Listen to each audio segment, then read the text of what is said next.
Hey Civ fans, Luciv Kaiser here. Today, we'll be taking a look at the final part in my War and Combat series, all about cities. So let's jump right into it. First, we'll be looking at city strength. So the base strength is the strongest land or sea unit built -10, or the unit garrisoned in the city, whichever is highest. You also get +3 combat strength per level of wall, so up to 9 with Renaissance walls. You get +2 combat strength per specialty district. And if the city is on a hill, you get +3 combat strength. If it's the capital, you'll get additional +3 combat strength. And again, cities suffer the same penalty as units, so if they lose health, they'll lose 1 combat strength per 10% health lost. Onto the city ranged attacks. So of course you're going to require walls for a city range attack, and the range strength will be the strongest range strength unit excluding air units. Now looking at city defenses. So all cities start with 200 health, just like you see in that icon there. When you add walls, you're going to be adding additional health, but this is a bit different. This is the wall health, it's separate. So you need to break through the walls in order to attack the city itself.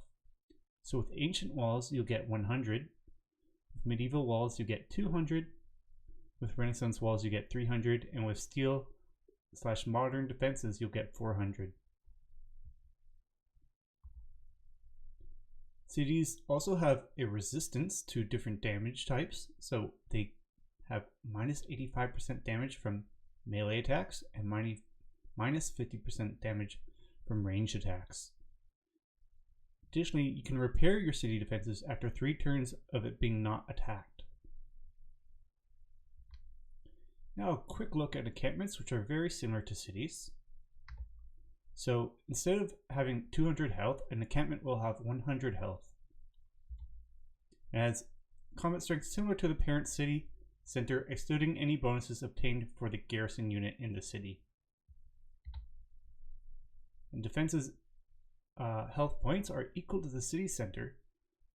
So building any level walls in the city will apply to both the city center and the encampment. So here I have a little diagram with the city with an ancient walls, so we'll have 100 wall health, and so the encampment would also have 100 wall health.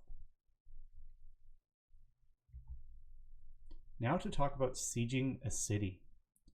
So cities heal 20 HP per turn, unless you can exert zone of control on every tile adjacent to the city, excluding mountains of course. If you are sieging a city, you'll see this red heart icon, and you'll know that it's no longer healing. So how do you siege a city? Let's picture a city here with a little river to the north of it and a little bit of coast on the east. Now take a look at these units here. I have an archer, a couple swordsmen. Do you think the city is under siege? Well, it wouldn't be, because range units do not exert zone of control. So the tile next to the archer would not be under a zone of influence, so the city would not be under siege. And the swordsman across the river would not be able to exert its influence because the river does not allow the zone of control to pass over it. If we add a swordsman, that does improve things. So now we're having that zone of control on the other side of the city, the other side of the river. However, we still don't have zone of control over the water, because zone of control only applies to units of that element, right? So only land units apply zone of control on land, and naval units apply zone of control on the water. So all we need to do is add a simple naval unit. We could have put a swordsman in the water if we had embarkment, but in this case we have a galley, and now the city would be under siege. But we can actually improve this a little bit further. You see here in this diagram on the right, you could actually get away with only using 3 units. So always be mindful of where you're placing your units, because then you don't have to put as many in direct fire of the city. Now onto occupied cities. So occupied cities won't grow in population. They also suffer penalty to culture and science of -75%, and a penalty to production and gold of -50%. They also have a -5 loyalty, which is negated if you garrison a unit in the city. Once a city is ceded to a civilization, all these effects will stop. Now into loyalty and rebellions. So here's a small chart looking at the loyalty state and the effects here. So I'll go through it. On the left here we have, if the loyalty is between 76 and 100, you'll have no penalties at all. Between 51 and 75, which is considered wavering loyalty, you have 75% population growth with -25% to all yields in that city. If the loyalty is between 26 and 50, that's considered disloyal, and you'll be receiving only 50% population growth and -50% to all yields. If the loyalty is between 1 and 25, this is a state of unrest, and there'll be no population growth and -100% to all city yields. And once it hits 0, it will become a free city. One way of improving loyalty is having extra amendies. So if you have 1 to 2 extra amendies, then you'll have +3 loyalty. And if you have more than 2, then you have +6 loyalty. And this applies in the negative as well. So if you are -1 or -2 amendies, then you'll have -3 loyalty. And if you have -2 or less amendies, you'll receive -6 loyalty. Bread and Circuses project can be used to grant +20 loyalty and improves the age factor by 0.5 for cities within 9 tiles and diminishes with the distance. So what do I mean by age factor and these kind of things? Let me get into how loyalty calculations work. So basically there are 2 sets of calculations to consider. So I'll go over the first one. So the first 2 calculations that we have to talk about is domestic pressure, which is determined by the domestic age factor times the domestic population times 10 minus distance away. The other calculation is about foreign pressure, which is basically the same thing but foreign. The age factor is determined by what age you're in. So if you're in a dark age, it'll be 0.5. If it's a normal age, it'll be 1. If it's a golden/heroic age, it'll be 1.5. So these 2 calculations for domestic and foreign pressure go into this final calculation to determine the pressure from nearby citizens.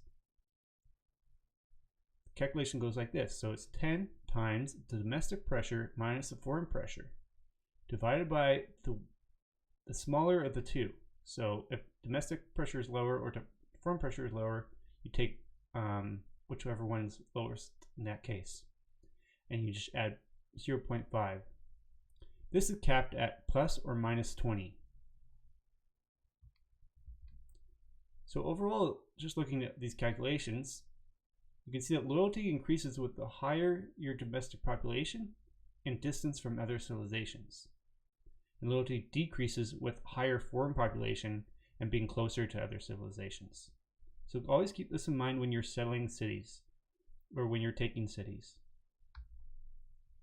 Here's some things that will be affecting loyalty that you can do. So one thing is some governor effects.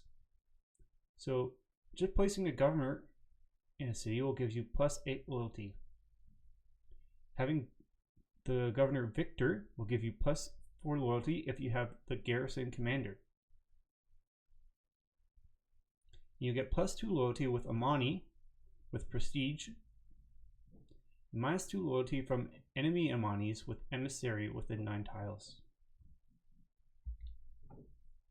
There are also some building effects to consider.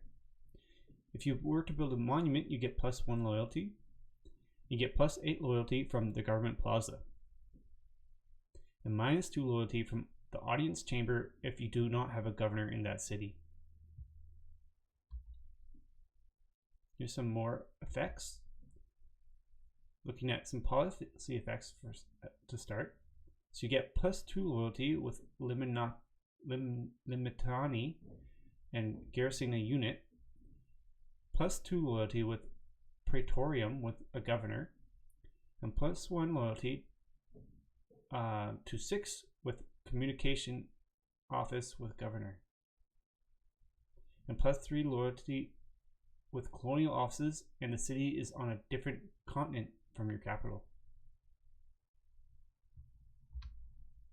Some other effects to note. You get +3 loyalty if the city is following your religion, and -3 if not following your religion, and -4 if the city is facing starvation. Now on to city placement. So there are a couple things to keep in mind when you choose a city in terms of defense. So look for rough terrain with features that will make it difficult to approach and see the city. Rivers and coasts will make it more difficult to put a city under siege because you'll need naval units, or you'll need to cross over rivers. Mountains are also great for defense until air power, and consider maybe natural disasters that may help or hinder you.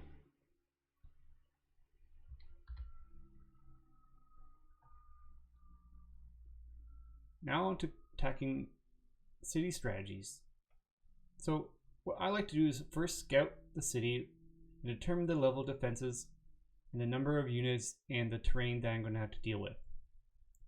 Next, I like to use air units if possible to take out enemy units in the area.